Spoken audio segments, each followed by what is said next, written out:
Assalamualaikum warahmatullahi wabarakatuh. Kali ini kami akan membawakan manaqib, serta kisah karomah dari Kiai As'ad Syamsul Arifin Situbondo. Siapakah sosok beliau sebenarnya? Dan mengapa beliau begitu ditakuti penjajah? Untuk mengetahui jawabannya, simak pembahasan kami hingga akhir. Kiai Haji As'ad Syamsul Arifin, lahir di Mekah pada tahun 1897 Masehi, atau bertepatan pada tahun 1315 Hijriah. Beliau merupakan anak pertama dari pasangan Raden Ibrahim dan Siti Maimunah. Keduanya berasal dari Pamekasan, Madura. Kiai Raden As'ad adalah keturunan Bendoro Saud, atau Tumenggung Tirtonegoro, Bupati Sumeneb pada tahun 1750 Masehi. Bendoro Saud adalah keturunan Pangeran Ketandur, yang juga cucu Sunan Kudus. Kiai As'ad Syamsul Arifin dilahirkan di perkampungan Syiib Ali, dekat Masjidil Haram, Makkah, ketika kedua orang tuanya menunaikan ibadah haji, dan bermukim di sana untuk memperdalam ilmu keislaman. Pada usia 6 tahun, Kiai As'ad Syamsul Arifin dibawa orang tuanya pulang, dan tinggal di Pondok Pesantren Kembang Kuning, Pamekasan, Madura. Pada perkembangan ilmu keagamaannya, beliau juga berguru kepada ulama besar Pulau Madura, yakni Syekhona Khalil Bangkalan. Kiai Raden As'ad seorang pejuang dan banyak merekrut ribuan orang dari wilayah Situbondo, Bondowoso, Banyuwangi, Jember, dan Pulau Madura. Barisan pejuang beliau tersebut dinamakan Barisan Pelopor. Yang unik, barisan pelopor tersebut juga beranggotakan dari kalangan penjahat atau bajingan, yang sudah digembleng oleh Kiai Raden As'ad untuk membela negara. Kiai Raden As'ad berjuang di masa Belanda, pengusiran terhadap Jepang, dan penumpasan G30 SPKI.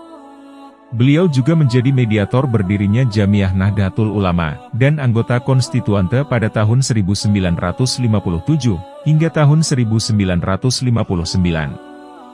Kiai As'ad juga dikenal atas berbagai karomahnya, ilmu keagamaannya yang sangat luar biasa, serta dipadukan ilmu bela diri yang membuatnya dikenal sebagai Kiai Sakti Mandraguna. Beliau juga dikenal sebagai figur yang gagah pemberani. Pada tahun 1951, Kiai As'ad Syamsul Arifin menggantikan ayahnya, sebagai pemimpin Pondok Pesantren Salafiyah Syafi'iyah Situbondo. Kiai As'ad wafat di usia ke-93, tepatnya pada tanggal 4 Agustus, tahun 1990, di Situbondo, Jawa Timur. Jabatan terakhir di PBNU adalah Dewan Penasihat, atau Mustasar Pengurus Besar NU. Berkat jasanya dalam mempertahankan kemerdekaan negara Republik Indonesia, pada tanggal 3 November tahun 2016, beliau dianugerahi sebagai pahlawan nasional. Sebagai seorang waliullah, Kiai As'ad juga dianugerahi Allah berbagai kelebihan. Banyak sekali kesaksian tentang kisah karomah beliau. Berikut ini beberapa kisah karomah dari Kiai As'ad Syamsul Arifin. Mengetahui kedatangan malaikat Israil. Pada zaman dahulu, di daerah Tapal Kuda terdapat dua kiai besar, yakni Kiai As'ad Syamsul Arifin Situbondo dan Kiai Usman Bondowoso. Beliau berdua dikenal sebagai dua ulama yang mempunyai hubungan persahabatan yang erat. Terdapat karomah dari Kiai As'ad yang nampak ketika beliau sedang berceramah di atas panggung. Pada saat Kiai As'ad sedang menyampaikan ceramah, beliau menyadari keberadaan malaikat pencabut nyawa, yakni malaikat Israil. Saat itu beliau berkata, "Sebentar lagi, saya akan menyurusul Kiai Usman." Perlu diketahui, Kiai Usman telah meninggal dunia beberapa waktu sebelumnya. Dan benar saja, hanya berselang beberapa hari, Kiai As'ad dipanggil menghadap keharibaan Allah Subhanahu wa Ta'ala. Beliau benar-benar menyusul Kiai Usman Bondowoso. Mendapat uang dari orang misterius. Keistimewaan para wali Allah memang tidak ada habisnya untuk diceritakan, karena banyak sekali keajaiban-keajaiban yang dirasakan oleh orang yang mempercayainya. Termasuk karomah Kiai As'ad Syamsul Arifin, seorang ulama sekaligus wali Allah, yang lebih dikenal dengan sebutan Kiai As'ad Situbondo. Kisah ini dialami oleh seorang pemuda dari kota Sumedang, Jawa Barat. Pria tersebut mengaku bahwa dirinya tidak pernah menginjakkan kaki di Sukorejo Situbondo, yang merupakan tempat pondok pesantren Salafiyah Syafi'iyah, asuhan Kiai As'ad dahulu kala. Bahkan, ketika dia mendengar kata Situbondo, yang terpikirkan olehnya adalah sosok Kiai As'ad Syamsul Arifin. Menurut pengakuannya, bahwa dia bisa tahu Kiai As'ad hanya dari sebuah foto yang terpampang di dinding, mengenakan sorban putih bergaris biru, seperti yang beredar luas saat ini. Dan itu pun ia melihatnya saat dia masih kecil. Namun, dari situlah ia mengagumi Kiai As'ad pada pandangan pertama, tanpa pernah melihat secara langsung, atau datang ke Situbondo. Pria itu mengaku bahwa Kiai As'ad adalah seseorang yang telah banyak berjasa dalam hidupnya, hingga kehidupannya bisa seperti sekarang ini. Walaupun belum pernah ke pesantren Salafiyah Syafi'iyah Sukorejo, apalagi menimba ilmu di sana, namun anehnya pria ini merasa punya banyak hutang kepada Kiai As'ad. Dia mengaku bahwa kekagumannya kepada Kiai As'ad selalu dijaganya, sampai pada suatu hari dia ingin menikahi seorang perempuan. Tetapi sayangnya, ketika itu ia tidak memiliki uang yang cukup. Sedangkan, mahar yang harus dibayarkan di luar dari kemampuannya, dan waktu akad nikah semakin dekat. Pria ini merasa kebingungan, sampai sering sekali mematikan ponselnya agar tidak terganggu pikirannya. Di tengah situasi yang menegangkan inilah, sosok Kiai As'ad tiba-tiba muncul di benaknya, dan secara spontan di dalam hatinya ia berseru. Kiai As'ad, Anda adalah orang pertama yang saya kagumi, jadi mohon doakan kepada Allah untuk memberi saya uang. Uang tersebut akan saya gunakan sebagai biaya pernikahan nanti. Ujar dia dalam hati. Tak disangka-sangka, keesokan harinya tiba-tiba dia menerima telepon dari orang yang tidak dikenal. Singkat cerita, orang itu mentransfer uang kepadanya melalui rekening pribadinya. Dia mengaku sangat terkejut atas rezeki yang ia dapatkan saat itu. Bukan hanya karena orang yang menghubunginya itu tidak ia kenal, tetapi jumlah nominal uang yang diberikan pun sangat besar. Dia menceritakan bahwa kejadian tersebut dialaminya sehari sebelum pernikahan. Bahkan sore hari menjelang ia menikah, masih ada nomor telepon baru yang menelponnya. Dan terus-menerus ada nomor baru yang masuk ke HP-nya untuk menawarkan uang.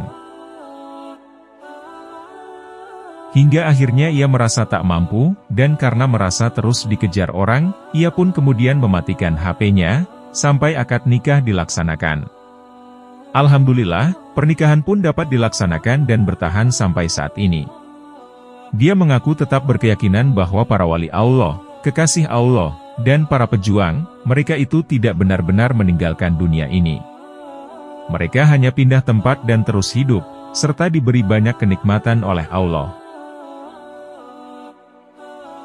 Allah berfirman, dan jangan sekali-kali kamu mengira bahwa orang-orang yang gugur di jalan Allah itu mati, sebenarnya mereka itu hidup di sisi Tuhannya mendapat rezeki. Quran Surat Ali Imran, ayat 169. Menaklukkan komandan Jepang. Kisah ini disampaikan langsung oleh Kiai Haji Muhyiddin Abdus Somad dalam sebuah ceramahnya. Kisah pengusiran serdadu Jepang dari bumi Garahan Jember tak lepas dari keberanian dan karomah Kiai As'ad Syamsul Arifin Situbondo. Saat itu, beliau selaku komandan Hizbullah di kawasan timur Indonesia. Ketika pasukan gerilya tiba di markas serdadu Jepang, Kiai As'ad langsung menemui komandan serdadu negara matahari terbit tersebut, dan memberi ultimatum. Segera angkat kaki atau kalian dihancurkan. Ucap Kiai As'ad Syamsul Arifin. Namun, sang komandan rupanya masih berkelit, bahkan meminta waktu 3 bulan untuk pergi. Kiai As'ad yang tidak mau dikibuli, langsung menolaknya, dan beliau hanya memberi waktu 3 hari pada Jepang untuk pulang ke negaranya. Hari ketiga pun tiba. Kiai As'ad kembali menemui komandan Jepang. Akan tetapi, dia masih belum juga mau pergi dengan berbagai alasan. Secara mengejutkan, tiba-tiba tamparan sang kiai mendarat tepat di pipinya. Tak hanya itu, Kiai As'ad juga menggebrak meja di depan sang komandan, hingga meja itu terbelah jadi 2. Hal ini menunjukkan betapa beliau mempunyai wibawa dan keberanian yang luar biasa. Bisa dibayangkan, seorang komandan yang begitu dihormati anak buahnya, tiba-tiba ditampar di depan mereka, dan dia tidak melawan. Itu semua karena Kiai As'ad biasa berpuasa, tirakat, sehingga mudah mendapatkan pertolongan dari Allah. Ucap Kiai Haji Muhyiddin Abdus Somad.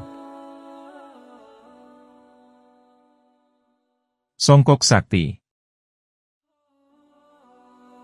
Dalam catatan Abdul Munim DZ dijelaskan, bahwa saat itu agresi militer sekutu kembali datang di Indonesia. Saat itu, mereka sudah menyiapkan titik-titik strategis untuk diserang. Mengingat bahwa Indonesia memiliki kiai-kiai sakti yang menjadi penghalang lajunya kolonialisasi. Salah satu titiknya adalah daerah Tapal Kuda Situbondo dan targetnya yakni pesantren asuhan Kiai Haji As'ad Syamsul Arifin. Saat itu pesawat musuh mencari letak pesantren asuhan Kiai As'ad. Dengan karomah yang dimilikinya, Kiai As'ad menyembunyikan keberadaan pesantrennya dengan wasilah menaruh songkok di pelataran halaman pesantren. Beliau juga menyuruh santrinya untuk memagari pesantren dengan benang. Songkok dan benang tersebut sebelumnya telah dibacakan hizib oleh Kiai As'ad, ketika beliau mendengar kabar kembalinya sekutu ke Indonesia. Walhasil, pesawat tempur penjajah tidak menemukan keberadaan pesantren Kiai As'ad, dan tank-tank mereka juga tidak bisa mendeteksi keberadaan pesantren tersebut. Di hari selanjutnya, Kiai As'ad menyuruh seorang santri untuk meletakkan songkok itu di tengah hutan. Karena ini perintah sang kiai, santri tersebut membawa songkok, dan meletakkannya di tengah hutan sesuai perintah. Saat pesawat tempur Belanda kembali melacak keberadaan pesantren, akhirnya mereka menemukan bangunan pesantren besar di tengah hutan tersebut. Walhasil, mereka membombardir pesantren tersebut sampai rata dengan tanah. Keesokan harinya, Kiai As'ad memerintah santri itu untuk mengambil songkok yang diletakkan sebelumnya di hutan. Sesampainya di tengah hutan, santri tersebut kaget bukan kepalang, ketika menemukan tengah hutan yang hancur lebur akibat dibom. Kagetnya semakin bertambah, usai menemukan songkok Kiai As'ad masih utuh tanpa penyok atau rusak sedikit pun.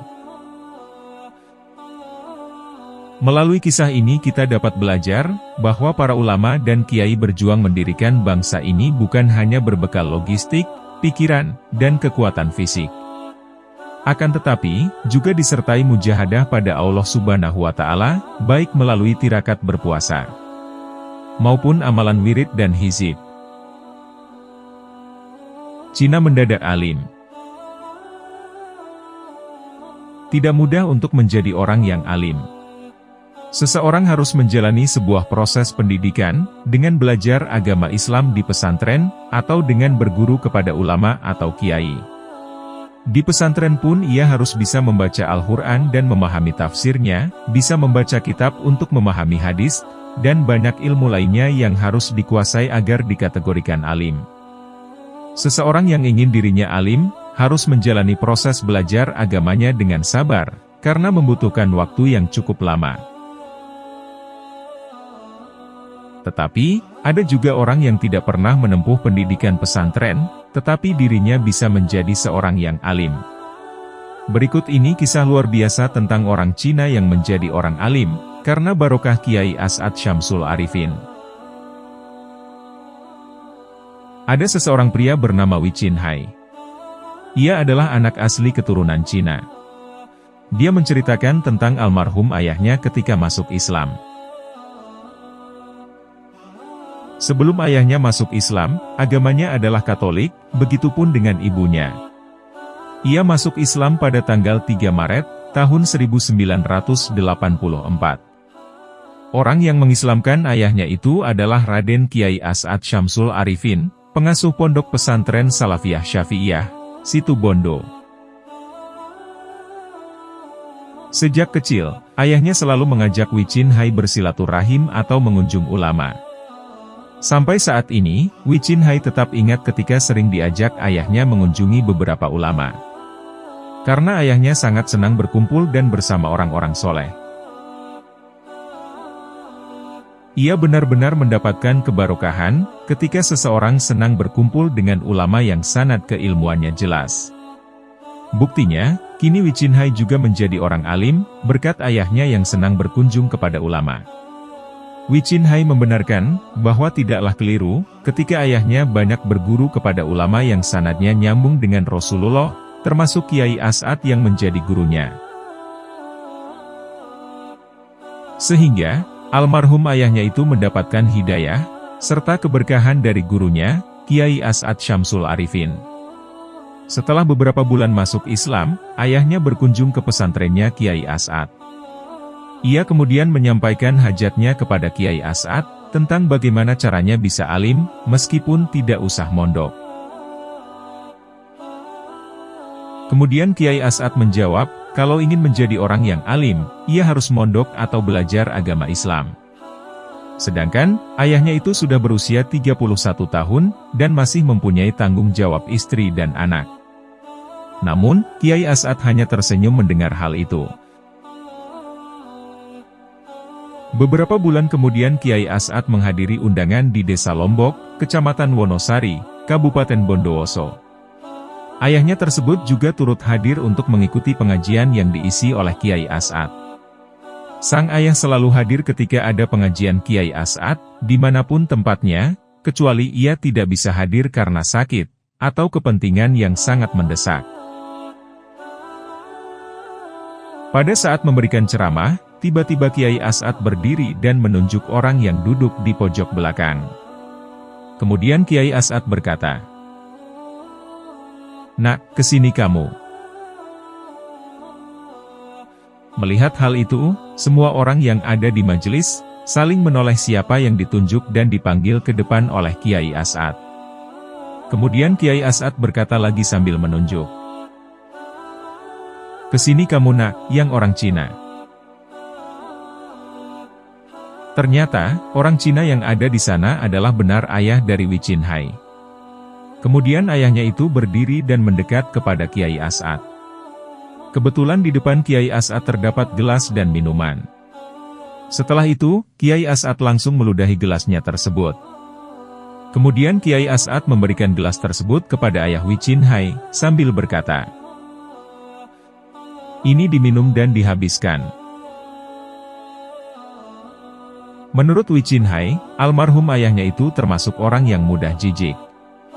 Tetapi tak disangka, minuman yang diberikan Kiai As'ad tersebut langsung dihabiskan tanpa ada rasa jijik sedikit pun. Setelah habis, kemudian Kiai As'ad memberikan mikrofonnya kepada ayah Wicin Hai, dan Kiai As'ad meninggalkan lokasi pengajian lalu berkata, "Saya mau pulang dulu. Kamu yang melanjutkan pengajian ini." Kemudian duduklah ayah Wicin Hai di kursi ceramah.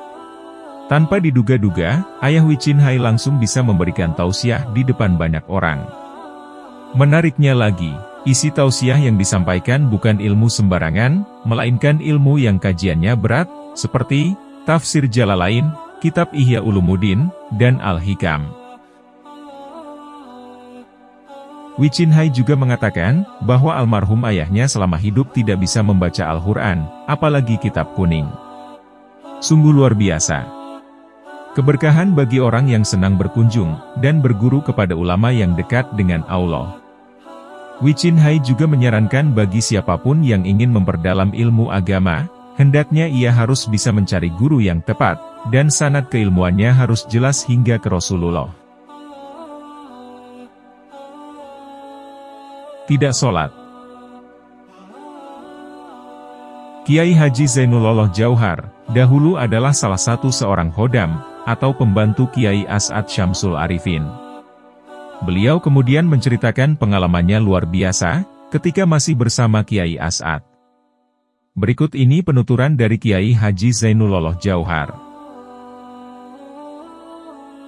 Selama bertahun-tahun mengabdi ke Kiai As'ad, saya memang jarang menyaksikan Kiai As'ad sholat. Suatu hari, saya dan santri lainnya diajak bepergian oleh Kiai As'ad. Saat adzan maghrib, kami berhenti di sebuah masjid. Saya melihat Kiai As'ad hendak pergi ke masjid, maka kami pun mengikuti langkahnya. Anehnya, ketika di dalam masjid, saya tidak melihat keberadaan Kiai As'ad. Sepertinya tadi Kiai As'ad langsung lenyap ketika di pertengahan di jalan. Kami pun menjadi bingung, apakah Kiai As'ad tidak sholat, pikir saya. Akhirnya, kami memutuskan untuk pergi lagi ke mobil lagi. Anehnya, di dalam mobil ternyata sudah ada sosok Kiai As'ad. Loh, kalian kok kesini? Sudah selesai sholat ya? Ayo sholat dulu, seru Kiai As'ad saat itu. Maka kami pun langsung lari, dan cepat mengerjakan sholat ke dalam masjid. Mengubah pasir menjadi bom. Ada salah satu kisah karomah yang luar biasa dari Kiai As'ad Syamsul Arifin, pengasuh pesantren Salafiyah Syafi'iyah Situbondo, Jawa Timur. Yaitu, ketika beliau dapat mengubah pasir menjadi dentuman bom. Kisah ini seperti yang disampaikan oleh Kiai Haji Fawaid. Beliau mengisahkan saat perang gerilya, beberapa pejuang tampak membawa pasir. Konon, pasir itu adalah pemberian dari Kiai As'ad. Pasir tersebut kemudian ditaburkan ke kacang hijau di dekat markas tentara Belanda atau di jalan yang akan banyak dilewati tentara Belanda. Anehnya, suatu peristiwa yang ajaib terjadi. Puluhan tentara Belanda yang bersenjata lengkap itu, tiba-tiba lari terbirit-birit ketakutan sambil meninggalkan senjatanya. Mungkin mereka mengira suara pasir itu adalah suara dentuman bom. Padahal, saat itu para pejuang tidak membawa bom. Bagaikan mendapat rejeki nomplok, para pejuang itu seakan berpesta pora dan memunguti satu persatu senjata-senjata yang ditinggal Belanda itu. Dalam kesempatan lain, sebanyak 50 anggota Laskar Sabilillah meminta ijazah kepada Kiai As'ad ke Sukorejo. Hal tersebut akan mereka gunakan sebagai bekal untuk berjuang melawan Belanda. Pertama-tama, yang ditanyakan oleh Kiai As'ad adalah keteguhan mereka untuk berjuang. Apakah kalian betul-betul ingin berjuang? Tanya Kiai As'ad Syamsul Arifin.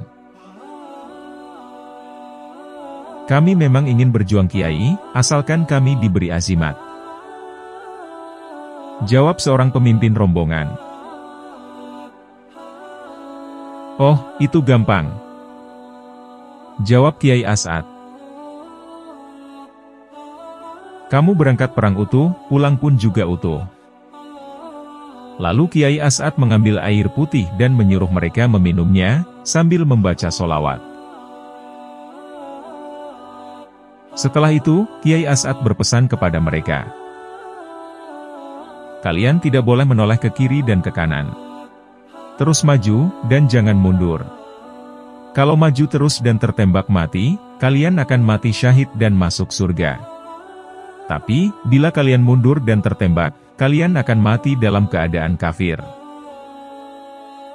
Maka mereka dengan semangatnya berjuang di medan perang. Hingga akhirnya kembali memenangkan peperangan melawan penjajah. Menjadi banyak. Beliau adalah seorang ulama besar Indonesia, sekaligus pengasuh Ponpes Salafiyah Syafi'iyah di Sukorejo, Situbondo. Suatu ketika, Kiai Haji As'ad sedang memantau aktivitas pembangunan di sekitar ponpesnya. Seorang santri pendamping yang bernama Masud, saat itu sedang bertugas melayani keperluan sang kiai. Saat Masud bersama Kiai Haji As'ad, Pada waktu itu Kiai Haji As'ad sedang kehabisan rokok, yang biasa disimpan dalam kantong beliau. Dengan aba-aba minta tolong, Kiai Haji As'ad memerintahkan Masud untuk mengambil rokok miliknya, yang berada di atas pintu ruangan pribadi Kiai Haji As'ad. Dengan sigap, Masud mengamini perintah kiainya itu. Namun saat di tengah perjalanan, Masud dibuat kaget, ketika melihat Kiai Haji As'ad sudah berada dekat sudut bangunan asrama santri putri. Beliau terlihat sedang memberikan arahan untuk kebersihan pada santri putri kala itu. Yang membuat Masud heran adalah, di titik awal mereka berdiri hingga asrama santri putri jaraknya cukup jauh, yakni 300 meter. Dan untuk waktu yang sesingkat itu, sepertinya tidak mungkin dilakukan kiai yang sudah sesepuh itu. Dengan langkah yakin dan berusaha tenang, Masud melanjutkan titah Kiai As'ad. Derap langkahnya sudah dekat dengan ruangan Kiai Haji As'ad. Saat di dekat bibir pintu, kembali Masud menemukan Kiai Haji As'ad sedang duduk, sambil membaca kitab di dalam kamar pribadi beliau. Karena melihat kiainya di dalam ruangan, Masud berdehem, mengisyaratkan minta izin masuk ke dalam ruangan itu. Dia hendak mengambil rokok seperti yang diperintahkan padanya. Ia pun sempat bertanya jawab dengan sosok Kiai Haji As'ad untuk sesaat. Dia lalu melanjutkan perjalanan kembali ke dekat pembangunan, untuk menyerahkan pesanan rokok Kiai As'ad, yang juga berada di sana. Preman Insyaf. Al-Maghfurlah Kiai As'ad Syamsul Arifin, merupakan tokoh ulama yang juga mempunyai banyak karomah. Dengan karomahnya itulah, beliau disegani oleh banyak orang, termasuk para preman. Meskipun demikian, dalam berdakwah, Kiai As'ad jarang menggunakan ilmu kesaktiannya. Beliau tetap menggunakan pendekatan lain dalam berdakwah, meskipun sebagian orang memandangnya tidak lazim. Dengan caranya yang tidak mengandalkan kesaktiannya itulah, Kiai As'ad justru mampu menaklukkan para preman. Pada suatu ketika di sebuah masjid pondok, sering terjadi pencurian sandal. Dalam menghadapi persoalan tersebut, Kiai As'ad kemudian mendatangi salah satu dedengkot preman. Sandal jamaah di masjid ini sering hilang kalau sholat Jumat. Bisakah saya minta tolong untuk mengamankannya agar tidak hilang? Pinta Kiai As'ad kepada seorang gembong preman. Gembong preman tersebut justru merasa senang, ketika sang kiai berkunjung ke tempatnya. Di dalam lingkungan di sekitar pesantren, terutama bagi suku Madura, seorang kiai umumnya menjadi sosok yang sangat dihormati, sekaligus tokoh yang disegani. Melawan perintah kiai, bisa dipercaya mendatangkan sebuah petaka. Keyakinan ini ternyata juga ada dalam pikiran si preman tersebut, sehingga dirinya tidak menolak perintah Kiai As'ad. Gampang itu kiai. Paling-paling yang mencuri itu masih anak buah saya. Biar saya yang jaga, kata si gembong preman tersebut. Bahkan, dia justru merasa bangga, karena dipercaya oleh kiai besar dan merasa berguna bagi masyarakat. Hingga akhirnya, pembicaraan tersebut diakhiri dengan sebuah kesepakatan. Si preman tidak apa-apa tidak ikut sholat Jumat, karena ia dan anak buahnya itu juga tidak pernah sholat. Asalkan, ia bersedia menjaga setiap pasang sandal yang ada di luar pelataran masjid selama salat Jumat berlangsung, terutama ketika sholat Jumat sudah berakhir. Akhirnya, kesepakatan itu pun tercapai. Waktu sholat Jumat pun tiba, si gembong preman tadi datang untuk memenuhi janjinya, yaitu berjaga-jaga di sekitar masjid. Benar saja, sejak dijaga oleh gembong preman tersebut, sandal masyarakat aman-aman saja, tidak ada satupun sandal yang hilang. Bahkan, para jamaah yang hendak menukar sandalnya dengan sandal yang bagus pun tidak berani, karena mereka diawasi oleh gembong preman tersebut. Penjagaan ini pun terus berlanjut sampai 1 bulan. Selama menjalankan tugasnya sebagai penjaga sandal di masjid, gembong preman tersebut merasa ada yang aneh. Sebagai orang yang memiliki pengaruh, dan ditakuti oleh banyak orang di kampungnya, ia merasa pekerjaan ini remeh bagi preman selevel dirinya. Dirinya pun merasa tidak jenak menjadi penjaga sandal, namun ia juga tidak meninggalkan tugasnya begitu saja. Di kemudian hari, ia menghadap kepada Kiai As'ad, seraya curhat. "Kiai, masak saya harus jaga sandalnya tukang becak, penjual kacang goreng, dan sandalnya anak-anak kecil. Justru orang-orang ini yang seharusnya jaga sandal saya, bukan malah sebaliknya." Gugat gembong preman tersebut kepada Kiai As'ad. Dengan penampilan seperti orang kebingungan, Kiai As'ad kemudian bertanya balik. "Kalau sampean ikut sholat Jumat, terus siapa yang harus jaga sandal?" tanya Kiai As'ad. Si gembong preman pun merasa bingung. Ia menyadari dan memahami tentang jawaban Kiai As'ad. Sampai akhirnya, di dalam kepala si gembong preman itu tercetus sebuah ide. "Tenang Kiai. Saya punya anak buah banyak. Biar mereka yang menjaga, dan saya akan ikut sholat," katanya dengan rasa bangga, karena sandalnya nanti bakalan dijaga oleh orang lain. Tanpa pikir panjang, Kiai As'ad kemudian menyetujui usulan gembong preman tersebut. Proses yang sama kemudian berlanjut secara bergantian. Si preman mengajak salah satu anak buahnya dan memintanya untuk menjaga sandal para jamaah sholat Jumat. Sampai beberapa sholat Jumat, si anak buah ini jadi jengkel juga. Masak preman disuruh jaga sandal preman. Protes si anak buah preman tersebut. Si anak buah preman ini juga ingin sandalnya dijaga orang lain, bukan malah sebaliknya. Maka, solusinya tetaplah sama, bahwa si gembong preman meminta si anak buah tersebut untuk mencari temannya yang mau menjaga sandal, sebelum memutuskan untuk ikut sholat Jumat. Hingga akhirnya secara berkesinambungan dan secara bertahap, para preman di sekitar lingkungan pesantren kemudian ikut sholat Jumat, hanya karena ingin sandalnya dijaga oleh orang lain. Mendatangkan hujan ketika kemarau. Kejadian bisa mendatangkan hujan, dan juga bisa menghentikan hujan, bukanlah hanya pekerjaan pawang hujan saja. Para kiai yang telah memiliki karomah juga bisa saja melakukan hal tersebut, sekalipun tidak ditunjukkan secara obral. Kiai Haji Raden As'ad Syamsul Arifin disebut-sebut punya karomah bisa mendatangkan hujan pada saat diperlukan.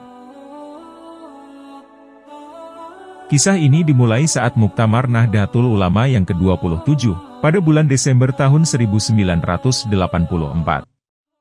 Ketika itu, Muktamar berlokasi di Pondok Pesantren Salafiyah Syafi'iyah, Asembagus Situbondo. Peran Kiai As'ad dalam berkhidmat kepada NU sudah tidak perlu diragukan lagi. Tentu saja, Pondok Pesantren Salafiyah Syafi'iyah Asembagus Situbondo ini berbenah diri untuk menyambut pelaksanaan Muktamar tingkat nasional. Acara tersebut juga akan dihadiri oleh Sang Presiden, Bapak Soeharto. Menjelang kehadiran Presiden, persiapan lapangan untuk pendaratan helikopter ditangani oleh petugas khusus. Saat itu, beberapa petugas mengadakan penyiraman lapangan, sekitar 2 km dari lokasi pondok. Maklum, ketika itu cuaca kota Situbondo sangatlah panas.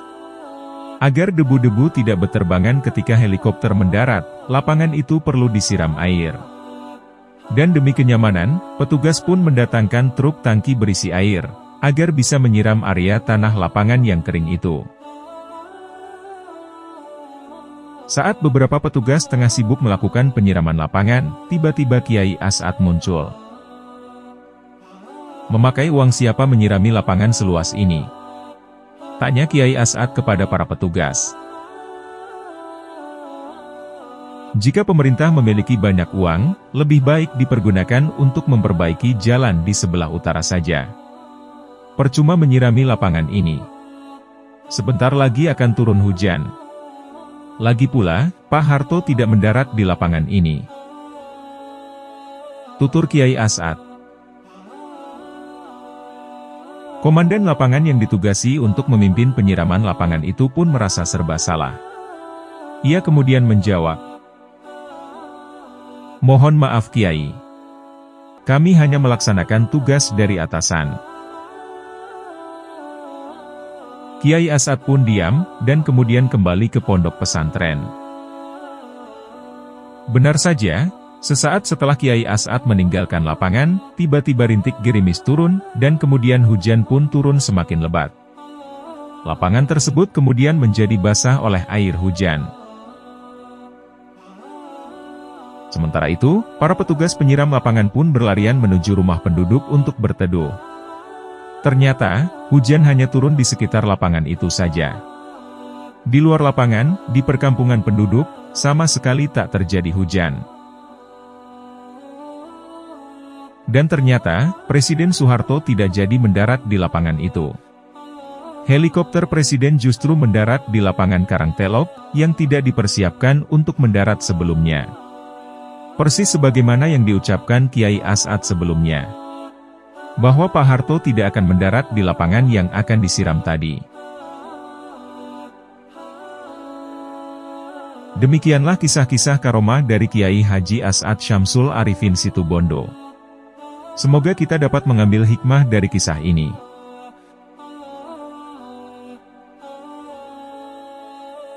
Terima kasih telah menonton. Jangan lupa klik tombol subscribe, like, komen, dan share, sebagai bentuk dukungan terhadap channel kami. Wassalamualaikum warahmatullahi wabarakatuh.